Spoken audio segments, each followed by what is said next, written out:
Sunday suspense, শুধুমাত্র radio Mirchi 98.3 FM A. It's hot.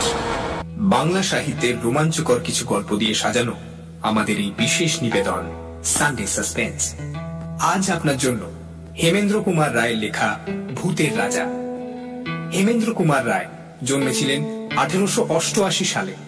কিশোরদের জন্য লিখে গেছেন অনেক রহস্য অ্যাডভেঞ্চার। অলৌকিক এবং ভৌতিক গল্পেও তার জুড়ি মেলা ভার। তার সৃষ্টির মধ্যে উল্লেখযোগ্য চরিত্র জয়ন্ত মানিক এবং ইন্সপেক্টর সুন্দরবাবু।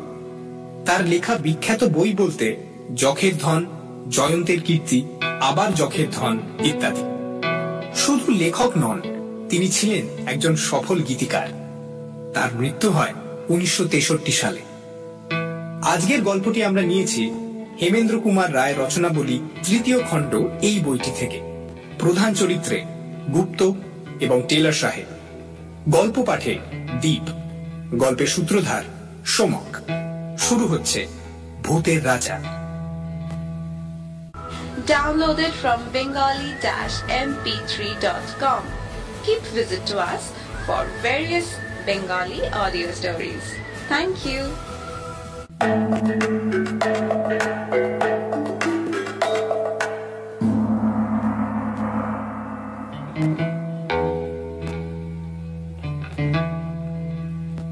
সরকারি কাজে বিদেশে থাকি, ছুটি নিয়ে দেশে ফিরছি। সাঁওতাল পরগনার যে জায়গায় আমার কর্মস্থল ছিল, সেখান থেকে রেল স্টেশন যেতে হলে প্রায় 30 মাইলের ওপর পথ পার হতে হয়। পাহাড়ি পথ, এক মাইল হচ্ছে 2-3 মাইলের ধাক্কা। তার উপর রাতের বেলায় পথে বাঘ ভাল্লুকের সঙ্গে আলাপ হওয়ার সম্ভাবনাও কম নয়। সকাল বেলায় বেরোলেও মাঝপথে সন্ধে হবেই। তখন একটা আশ্রয়ের দরকার। কাছাকাছি স্থানীয় রাজার একটা শিকার কুঠি ছিল। রাজা বা তার বন্ধুরা শিকারে বেরোলে এই কুঠি হতো তাদের প্রধান আস্তানা। রাজার ম্যানেজারের সঙ্গে আলাপ ছিল। তাকে গিয়ে অনুরোধ জানালাম শিকার কুঠিতে একটা রাতের জন্য আমায় মাথা গোঁজার জায়গা দিতে হবে। ম্যানেজার বললেন, এখন শিকারের সময় নয়, কুটি খালি পড়ে আছে, আপনি এক রাত কেন 1 মাস থাকতে পারেন। এখানকার পুলিশ সুপারিনটেন্ডেন্ট টেলর সাহেবও আজ রাতটা সেখানেই বিশ্রাম করবেন। কুটিতে আরো ঘর আছে, আপনার থাকার অসুবিধা হবে না। কিন্তু কি? কিন্তু আপনি সেখানে রাত কাটাতে পারবেন কি? কেন পারবো না? লোকের মুখে শুনি কুটিতে নাকি অপদেবতার ভয় আছে। অপদেবতা? হ্যাঁ, অপদেবতা ছাড়া আর কি বলবো বলুন। কুটির পাশেই শালবনের ভেতর সাঁওতালদের এক ভুতুড়ে দেবতা আছে। সেই দেবতা নাকি ভূতের রাজা। তার ভয়ে সাঁওতালরা পর্যন্ত সন্ধ্যার পর পাড়া মারায় না। তারা বলে তাদের দেবতা নাকি রাতের বেলায় কুটির ভেতর ঘুমোতে আসে। আমি হো হো করে হেসে উঠলাম। বললাম, বেশ তো, মানুষ হয়ে দেবতার সঙ্গে রাত্রিবাস করব, এটা তো মস্ত পুণ্যের কথা, আমি রাজি। ম্যানেজার বললেন, আমি অবশ্য সব ছেলে মানুষই কথায় ততটা বিশ্বাস করি না, তবু বলা তো যায় না।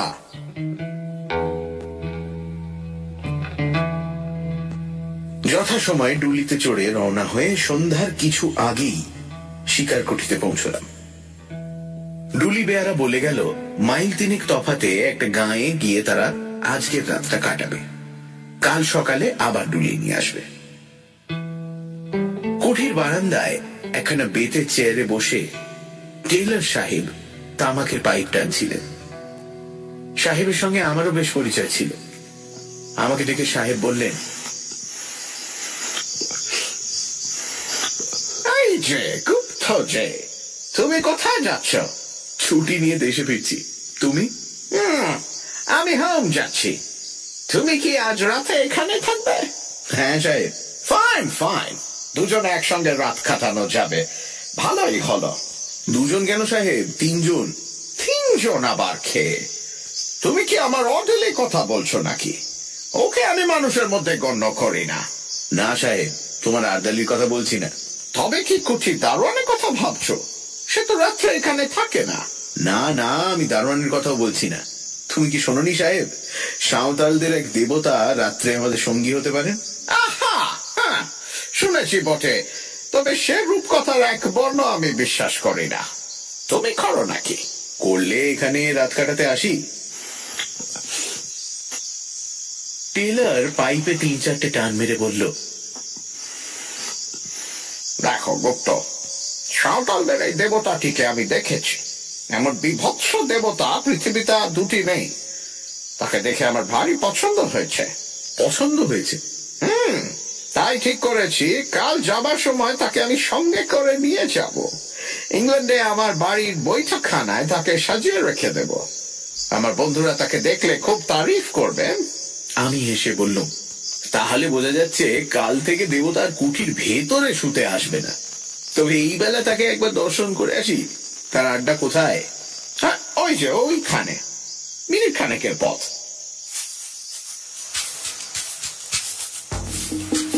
পায়ে পায়ে এগিয়ে গেলুম। কুঠির পাশেই অনেকগুলো শাল গাছ দল বেঁধে দাঁড়িয়ে আছে। তাদেরই ছায়ায় একটা পাথরের ঢিপির ওপর মানুষের মতো উঁচু একটা মূর্তি দেখতে পেলাম। মূর্তিটা রং করা কাঠের। তার দেহ মাপে মানুষের মতন বটে, কিন্তু তার মুখ দানবের মতো প্রকাণ্ড। আর সে মুখের ভাব কি ভয়ঙ্কর! দেখলেই বুকের কাছটা ছ্যাঁত করে ওঠে। মাথার চুলগুলো সাপের মতো ঝুলছে, কান দুটো হাতির মতন, মুখখানা খানিক সিংহ আর খানিক ভাল্লুকের মতন। দুটো গোল গোল কাঁচের চোখ আগুনের মতো জ্বলছে। হাঁ করা বড় দাঁতওয়ালা মুখের ভেতর থেকে রাঙা টকটকে লকলকে জিভের আধখানা বেরিয়ে। কাঁধ ও মুন্ডুর মাঝখানে গলাটা দেখলে মনে হয় কে যেন একটা লিকলিকে সরু বাঁখারির উপর মুখখানা বসিয়ে দিয়েছে। হাত দুখানা বাঘের থাবার মতো। কোমরের কাছ থেকে পা পর্যন্ত দেহের কোনো অঙ্গ দেখা যাচ্ছে না। কাঠকে খুদে আর কোনো অঙ্গ গড়াই হয়নি। মূর্তির গায়ের রং আলকাতরার মতো কালো, আর মুখের রং খানিক সাদা, খানিক তামাটে ও খানিক হলদে। ভাবলুম, এই মূর্তি যদি সত্যি সত্যি রাতে কুঠির ভেতরে ঘুমোতে আসে, তাহলে আমাদের ঘুম এই জীবনে আর ভাঙবে কি? Downloaded from bengali-mp3.com. Keep visit to us for various Bengali audio stories. Thank you. ধীরে ধীরে কুঠির ভেতর ফিরে এলাম। টেলর পশ্চিমের আকাশের দিকে তাকিয়ে কি যেন দেখছিল। আমাকে দেখে বলল, গুপ্ত, খুব ঝড় বৃষ্টি আসছে। Look over there. সত্যি কথা, পশ্চিমের আকাশখানা অচম্বিতে ঠিক যেন কালো কোষ্টি পাথরের মতো হয়ে গেছে। ঝড় উঠতে আর দেরি নেই।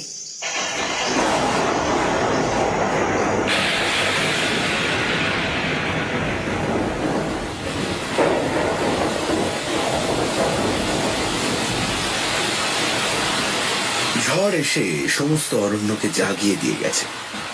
এখন বৃষ্টি পড়ছে মুষলধারে। অনেক রাত। টেলরের নিমন্ত্রণ নিয়ে তার সঙ্গে গল্প করতে করতে অনেকক্ষণ আগেই ডিনার খেয়েছি। এখন টেলর তার ঘরে হয়তো দিব্যি আরামে নিদ্রা দিচ্ছে, কিন্তু আমার চোখে ঘুম নেই। ভূত টুত কিছু মানি না, তবু কেন জানি না মনটা কেমন খুঁতখুত করছে। রাজার সেই ম্যানেজারের কথাগুলো আর সাঁওতালি দেবতার সেই ভয়ানক মুখখানা মনের ভিতর দিয়ে ক্রমাগত আনাগোনা করছে।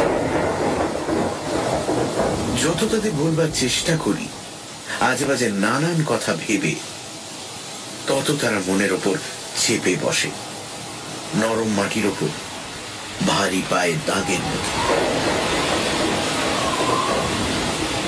বাইরে বৃষ্টি ঝরে চলেছে।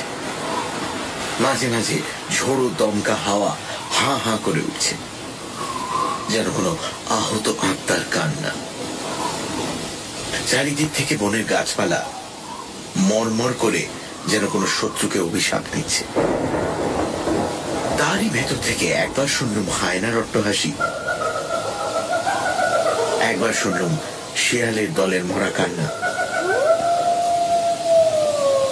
একবার বাঘের গর্জন।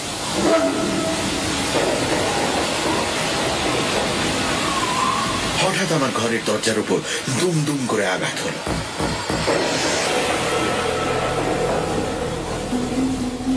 ধড়মড় করে আমি বিছানার উপর উঠে বসলুম। সে কি আসছে? দরজার উপর আর কোনো আঘাত হলো না। ঝোড়ো হাওয়ার ঝাপটায় দরজার কড়া নড়ে উঠেছে নিশ্চয়ই। নিজের কাপুরুষতার জন্য মনে মনে নিজেই লজ্জিত হয়ে আবার শুয়ে পড়বার চেষ্টা করছি, এমন সময় বাইরে থেকে ক্ষণক্ষণে ঝাঁঝালো গলায় গান শুনল।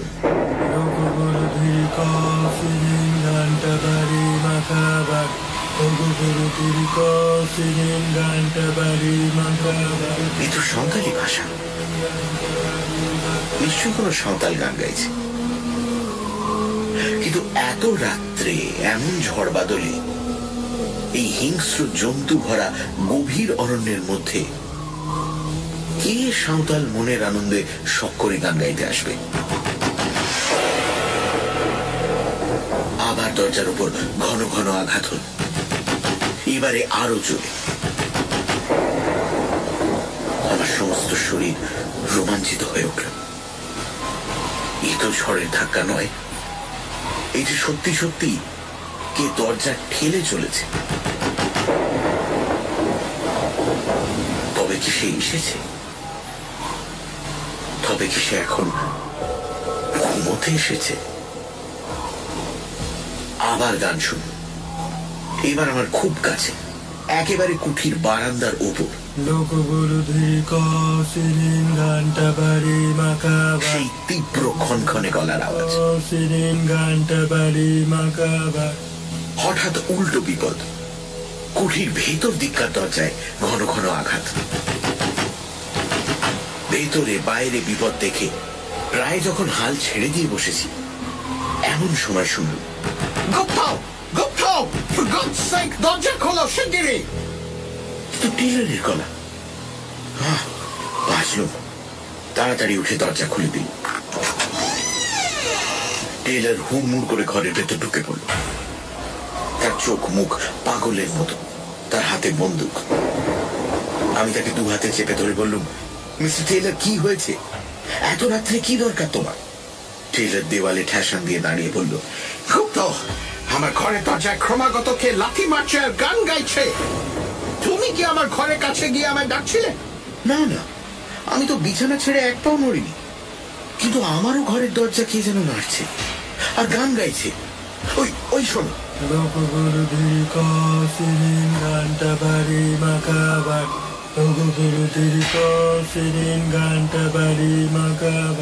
দুম দুম করে আমার ঘরের দরজার উপর আবার দুবার প্রচন্ড আঘাত হল। সঙ্গে সঙ্গে সেই গান। আচমকা আবার একটা ঝড়ের ঝাপটা এসে দরজা জানলার উপর আছড়ে পড়ল এবং সঙ্গে সঙ্গে একটা খড়খড়ি দুমদাম করে খুলে গেল।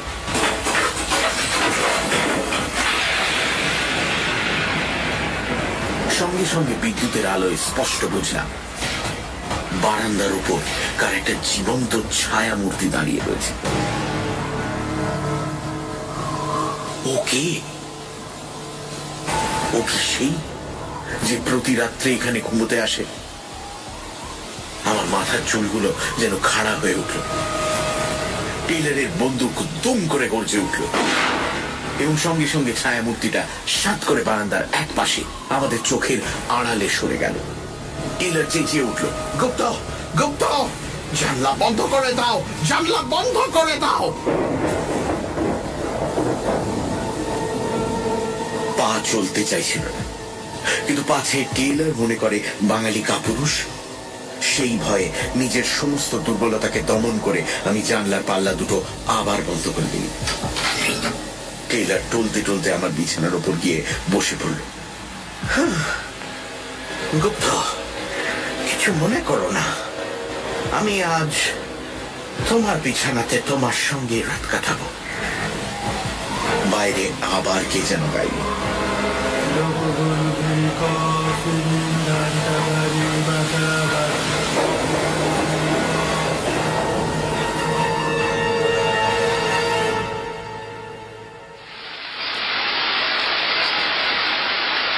সকালবেলা, কিন্তু তখনও সমানভাবে বৃষ্টি ঝরছে আর ঝরছেই। আস্তে আস্তে দরজা খুলে বারান্দায় এসে দাঁড়ানো। সারা আকাশখানা যেন কালো মেঘের ঘেরাটোপ দিয়ে ঢাকা। সূর্যকে যেন আজ কোন অন্ধকার রাহু গ্রাস করে ফেলেছে। যত দূর নজর চলে খালি দেখা যায় অগণ্য শ্যামল তরুর বিরাট সভা আর শৈলমালার গর্বোন্নত শিখর, এবং তারই ভেতরে এসে পড়ছে তীরের চকচকে ফলার মতো বৃষ্টির অশ্রান্ত ধারাগুলো। কোথাও পশু পাখি কীট পতঙ্গ বা কোনো জীবের চিহ্ন পর্যন্ত নেই। পথের ওপর দিয়ে ক্রুদ্ধ জলস্রোত যেন কোন অদৃশ্য শত্রুকে বেগে আক্রমণ করতে ছুটে চলেছে। হঠাৎ বারান্দার এক কোণে চোখ গেল। কাপড় মুড়ি দিয়ে কে একজন শুয়ে রয়েছে। কাছে গিয়ে ডাকলুম, এই কে তুই? এই এই কে তুই? বার কয়েক ডাকাডাকির পর কাপড়ের ভেতর থেকে একখানা সাঁওতালি মুখ বেরোলো। হ্যাঁ, বলেন কর্তা। কে তুই? আমি ঠাকুরের পূজারি গো। ঠাকুর? কে ঠাকুর? যিনি এই শালবনে থাকেন। তো এখানে কি করছিস? ঠাকুর রোজ রাতে এখানে ঘুমোতে আসেন গো, তাই আমিও তার সঙ্গে সঙ্গে আসি। কাল রাত্রে তুই তাহলে দরজা ঠেলছিলি? আমিও ঠেলছিলাম, ঠাকুরও ঠেলছিলেন গো। গান গাইছিল কে? আমি। এমন সময় টেইলারও ঘরের ভেতর থেকে বেরিয়ে এলো। তাকে সব কথা খুলে বলল। টেইলার তো শুনেই মহাকাপ্পা। Why, you little piece of singing in the night, eh? I'm going to show you.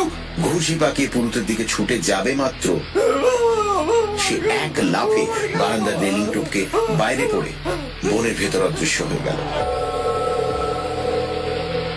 Taylor বলল, রাস্কাল তাকে ধরতে পারলে একবার দেখিয়ে দিতুম।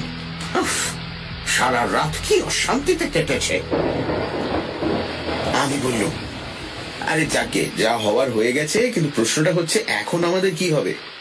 কুটির দরওয়ানও এলো না, ডুলি বেয়ারাও এই দুর্যোগে বোধহয় আসবে না। আমরা যাব কেমন করে? আমাকে যেমন করেই হোক আজ যেতেই হবে। বম্বে যাবার টিকিট পর্যন্ত আমি কেটে ফেলেছি। উপায় থাকলে তোমাকেও আমি স্টেশন পর্যন্ত নিয়ে যেতুম, কিন্তু আমার 2 সিটার গাড়ি, আমি আর আমার অর্ডারলি। তুমি তোমার চাকর তোমার মালপত্র অতটুকু গাড়িতে তো ধরবে না, কাজেই তোমাকে এখানে ফেলে রেখে আমাকে যেতে হবে। অর্ডারলি!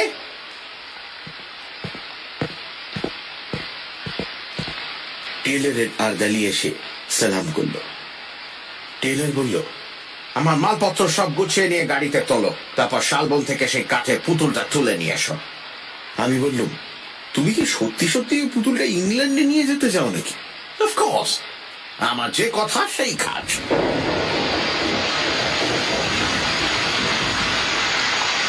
আবার রাত এলো। বৃষ্টি এখনো থামেনি। আমি এখনো উঠিতে বন্দী হয়ে আছি।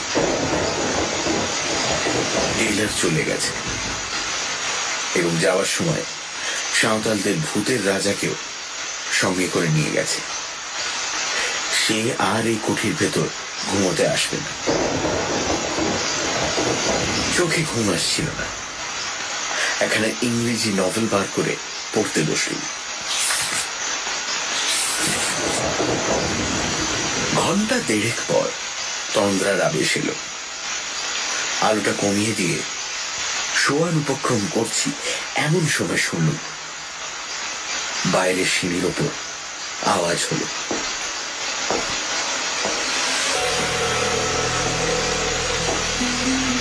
ঠিক যেন কাঠের আওয়াজ। ঠক ঠক করতে করতে আওয়াজটা আমার ঘরের কাছ বরাবর এলো। তারপর দরজার উপর শুনলাম ধাক্কার পর ধাক্কা।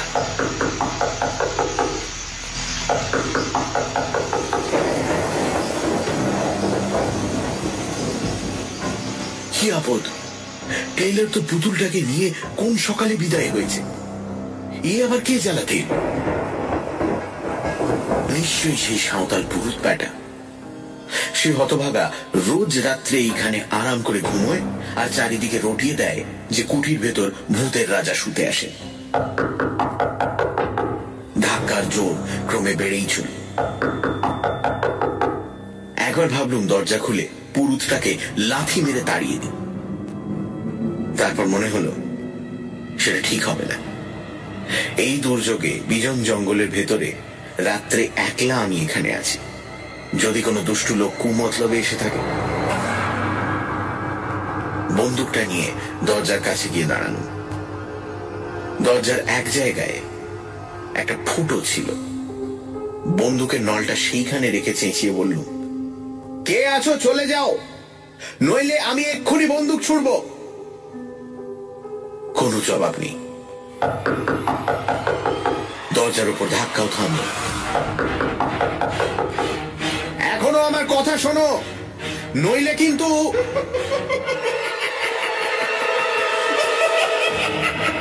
বাইরে বিশ্রী গলায় কে হাসতে লাগে।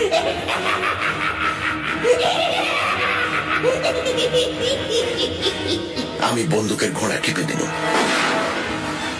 সঙ্গে সঙ্গে দরজার উপর ধাক্কাও থেমে গেল। ঠক ঠক করে একটা আওয়াজ ঘরের কাছ থেকে দূরে সরে যেতে লাগলো। তারপর কুঠির সিঁড়ির উপর শব্দ শুনলাম। খানিক পরে অনেক দূর থেকে আবার সেই বিশ্রী হাসি শোনা গেল।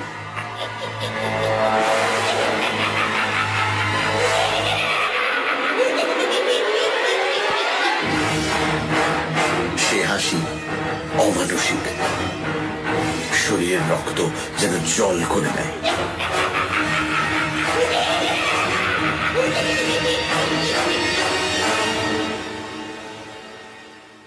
শেষ রাতে জল ধরে গেল। সকালে দরজা খুলতেই কাঁচা সোনার মতো কচি রোদ এসে ঘরখানা যেন হাসিতে ভরিয়ে তুলল। রোদ দেখে মনটা খুশি হয়ে উঠল। বারান্দায় বেরিয়েই দেখি এক কোণে কাপড় মুড়ি দিয়ে কি শুয়ে রয়েছে। তেড়ে গিয়ে মারলুম তাকে এক ধাক্কা। ধর্মর করেছে উঠে বসল। সেই সাঁওতাল পুরুতটা। বলেন কর্তা, কাল আবার কি করতে এসছিলি এখানে? বাড়ি চালাকি পেয়েছিস না? লোকটার মুখের ভাব একটুও বদলালো না।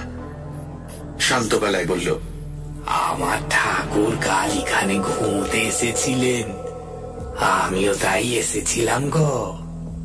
আমার ঠাকুর এখানে ঘুমোতে এসেছিল? কোথায় তো ঠাকুর? সাহেব তো তাকে নিয়ে চলে গেছে।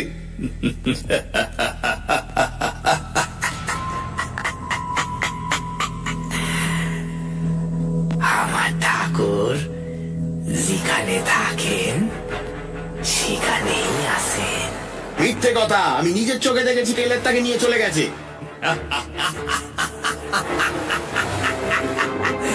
আমার ঠাকুর যেখানে থাকেন সেখানেই আসেন। কুঠি থেকে বেরিয়ে পড়ে ছুটে পাশে শালবনে গিয়ে হাজির হল। সবিস্ময়ে দেখলুম ভূতের রাজা চোখ পাকিয়ে লকলকে জিভ বার করে ঠিক সেইখানেই দাঁড়িয়ে আছে।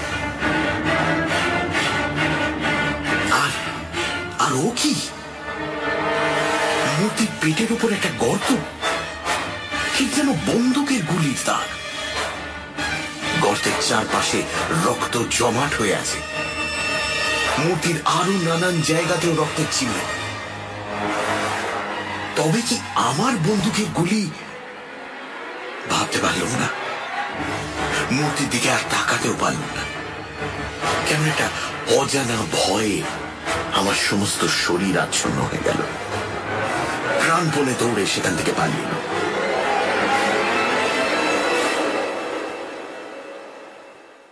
কলকাতায় ফিরে এসেই খবরের কাগজে এই বিবরণটি পড়ল।